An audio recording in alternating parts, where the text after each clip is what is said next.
దేవునికి స్తోత్రం. యేసుక్రీస్తు ప్రభు కృపా సంఘ ప్రియ సహోదరి సహోదరులకు వాట్సాప్ ద్వారా యూట్యూబ్ ద్వారా దేవుని అమూల్యమైన మాటలు అనుదినం వింటున్న దేవుని బిడ్డలైన మీ అందరికీ మన ప్రభువైన యేసుక్రీస్తు వారి పరిశుద్ధ ప్రశస్తమైన నామములో శుభాభివందనాలు తెలియజేస్తూ ఉన్నాను. దేవుని బిడ్డలు అందరూ బాగున్నారండి. మరి దేవుడు మనకిచ్చిన ఈ ఉదయకాల సమయము అనగా 18వ తారీఖు గురువార దినము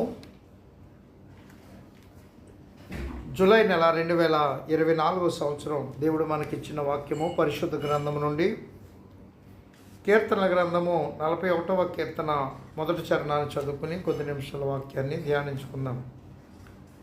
పేదలను కటాక్షించువాడు ధన్యుడు, ఆపత్కాలమందు యెహోవా వానిని తప్పించును. ప్రార్థన. పరిశుద్ధుడా, ప్రేమమైన మా తండ్రి, వాక్యమైన దేవ, మాతో మాట్లాడి మమ్మలను బలపరచుమని యేసుక్రీస్తు వారి నామంలో ప్రార్థించి వాక్యమును ధ్యానించుచున్నాము తండ్రి, ఆమేన్. ప్రభునందు ప్రియ దేవుని బిడ్డలారా, 41వ కీర్తన మొదటి చరణంలో బీదలను కటాక్షించువాడు ధన్యుడు, ఆపత్కాలమందు యెహోవా వానిని తప్పించును. ఏమండి, ఎవరు ధన్యులంట? లేనటువంటి స్థితిలో ఉన్నటువంటి వారిని ఆదుకున్నవారు ధన్యులు. ఏమండి, చక్కగా పేదలనే ఆదుకునే మనసు అందరికీ ఉండదు, కానీ ఆదుకోవాలి. దేవాతి దేవుడు తెలియచేస్తూ ఉన్నాడు. లేని స్థితిలో ఉన్నటువంటి వారికి మనకున్న దాంట్లో ఎంతో కొంత సహాయపడటం వల్ల వాళ్ళు ఎంతో ఆనందిస్తారు. వాళ్ళకి మనం సహాయపడిన వరం అవుతాం. వాళ్ళు ఎంతో సంతోషిస్తూ ఉన్నప్పుడు ఎంతగానో మనకి కూడా ఆనందము కలుగుతుంది. ఏమంటే, చాలామంది మోసం చేసి మోసం వల్ల నష్టపోతూ ఉంటారు. అలా మోసపోయి పాడ చేసే కంటే లేనటువంటి స్థితిలో ఉన్న వారిని ఆదుకోవటం మంచిది కదండి. వాళ్ళ దేవుడు ఏమన్నాడు? ధన్యులు అన్నారు. ధన్యులు అన్నాడు వారిని. ఏమంటే, అంతేకాదు 2వ లైన్లో ఆపత్కాలమందు యెహోవా వానిని తప్పించును. ఎవరినే? పేదలకి సహాయం చేసిన వాడు ఆపదలో ఉన్నప్పుడు దేవుడే తప్పిస్తాడు. ఎందుకంటే వాడు పేదలకి సహాయం చేసినప్పుడు ఎవరికి సహాయం చేసినట్టు అవుతుందంటే దేవునికి సహాయం చేసినట్లు అవుతుంది. మత్తయి సువార్తలో తెలియపరుస్తాను. నేను ఆకలి కొన్నాను, మీరు నాకు ఆహారం ఇచ్చారు. చలి కొన్నాను, నాకు దుప్పటినిచ్చారు. నేను బాధతో ఉన్నాను, నన్ను ఆదుకున్నారని తెలియపరి. ఎప్పుడు ఆదుకున్నాం ప్రభు అని నన్నంటే, లేని వాడికి ఆదుకున్నప్పుడు అవి నన్ను ఆదుకున్నట్టే అన్నాడు.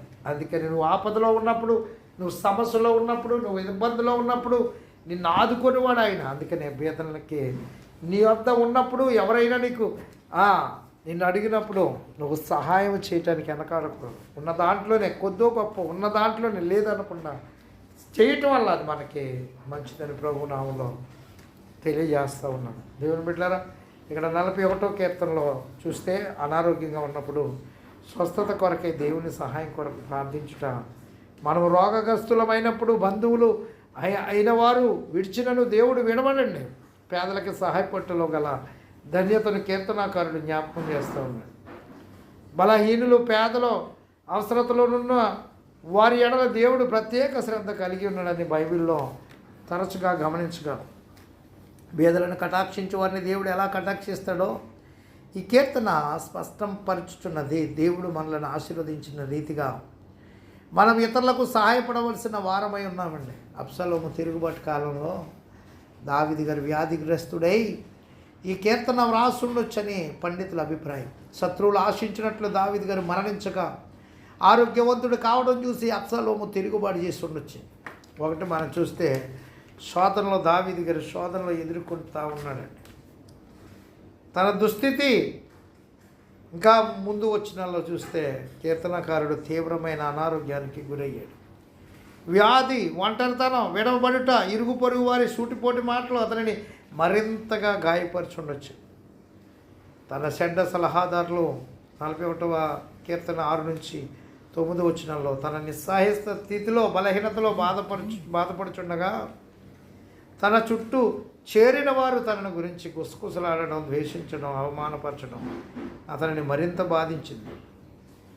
ఒకటే వారి మోసకరమైన మాటలు, 2 వారి నిందలు.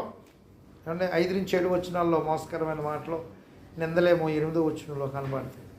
3 వారి కుట్రలో 9వ వచనంలో. స్నేహితులే తనకు వ్యతిరేకులయ్యారని అతని పాపమును గురించి జ్ఞాపకము తన పాప ఫలితమే ఈ రోగం రూపంలో అనుభవించుచున్నానని కీర్తనకారుడు తలంచుచున్నాడు. దేవుని బిడ్డలారా, ఒక్కొక్కసారి సమస్యలు ఎదురవుతాయండి. మరి యోబు గారు ఏ తప్పు చేశాడని అటువంటి ఇబ్బందులు వచ్చిపడ్డాయి. దేవుని బిడ్డలు గమనించండి, ఒక్కొక్కసారి పరీక్ష, ఆ పరీక్షలో నిలబడే రీతిగా ఉంటాడా లేదా. యోబు గారికి వచ్చింది ఆయన చేసిన తప్పిదాన్ని బట్టి కాదండి, ఆ సమస్యలు శ్రమలో ఆయనకు ఒక పరీక్ష టెస్ట్, మన టెస్ట్లో అయినా పాస్ అయ్యాడు. ఆ రీతిగా సమస్యల గుండా వెళ్తూ ఉన్నప్పుడు నువ్వు పక్షిరాజు వలె నువ్వు ఎదరికి వెళ్ళాలి తప్ప, తుఫానులో నుంచి ఎదురికి వెళ్ళాలి తప్ప ఆగిపోయే రీతిగా ఉండటానికి వీల్లేదు ఆ సమస్యలు ఉన్నప్పుడు.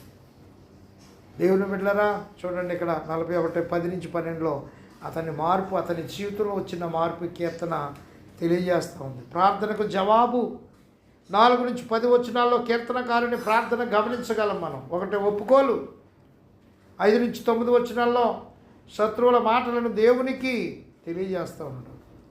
ఇతరులు పెట్టే బాధలను దేవునితో చెప్పుకుని హృదయంలో ఎంతగానో ఉపశమనం పొందతలిచాడండి. రెండవది సమర్పణ, ఒప్పుకోలు. తర్వాత సమర్పించుకోవాలి. 10వ వచనంలో 41వ అధ్యాయము 10వ వచనం చూద్దాం. యెహోవా నన్ను కరుణించి లేవనెత్తుము, అప్పుడు నేను వారికి ప్రతీకారము చేసేదను. 11లో నా శత్రువు నా మీద ఉల్లాసింపక ఉండుట చూడగా నేను నీకు ఇష్టడనని తెలియనాయను. అంటే ఇక్కడ తెలియచేస్తాను, అతన్ని లేవనెత్తి బలపరిచాడని తెలియపరుస్తున్నాను. శత్రువుల ముందు హెచ్చించాడు, ఆయన సన్నిధిలో నిత్యము నిలవబెట్టాడండి. 11-12 వచనాలు. 12లో నా యథార్థతను బట్టి నీవు నన్ను ఉద్ధరించుచున్నావు, నీ సన్నిధిని నిత్యము నన్ను నిలవబెట్టుదువు. నిజమే, దావీదు గారు శత్రువుల వల్ల పడిపోయిన స్థితిలో ఉన్నప్పటికీ దేవాతి దేవుడే ఆయన్ని నిలబెట్టాడండి. అందుకే క్రీస్తునందుకు దేవుడు ప్రతి వ్యక్తి ఎడల ఇలా కృప చూపును. దేవుని కృప కీర్తనకారుని పరిస్థితిని మార్చివేసిందండి. రోగము నుండి స్వస్థత పొందుకున్నాడు. ఇంకా మనం చూస్తే మూడవది సాక్ష్యములో కీర్తనకారుని సాక్ష్యముతో ఆరంభమై దేవుని స్తుతించడంతో ముగించబడతాం. కీర్తన ఆరంభంలో ధన్యత గురించి ప్రస్తావించి చివరిలో నమ్మకస్తుడైన దేవునికి మహిమను చేకూర్చుచున్నాడు. తన సంపూర్ణ స్వస్థత విమోచనకు కారణం ఇశ్రాయేలుల దేవుడేనని సాక్ష్యం ఇస్తూ ఉన్నాడండి. మొదటి 3 వచనాల్లో యెహోవా అనే పదము 3 సార్లు ఉపయోగించాడు. బేదలను కటాక్షించువాడే ధన్యుడని కీర్తనాకారుడు సాక్ష్యం ఇస్తూ ఉన్నాడు. దేవుని బిడ్డలారా, ఏమంటే బేదలనే కటాక్షించువాడు ధన్యుడు చెప్తా ఉన్నాడు. 13వ వచనం మనం చూస్తే ఇక్కడ ఇశ్రాయేలు దేవుడని యెహోవా శాశ్వత కాలము నుండి శాశ్వత కాలం వరకు స్తుతింపబడునుగాక, ఆమేన్ ఆమేన్ అన్నాడు. ఎందుకంటే దేవాతి దేవుడు విడుదలిచ్చేవాడు, స్వస్థతనిచ్చేవాడు, బలపరిచేవాడు, విమోచించేవాడు, ఆదుకునేవాడు, ఆదరించేవాడు.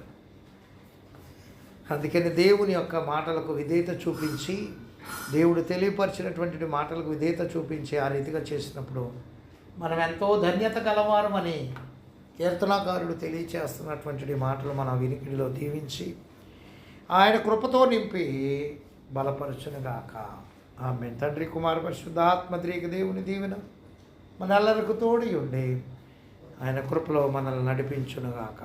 దేవుని బిడ్డలారా, మీ ప్రార్థన అవసరతల కొరకు సంప్రదించవలసిన వాట్సాప్ నెంబరు 0096375575598.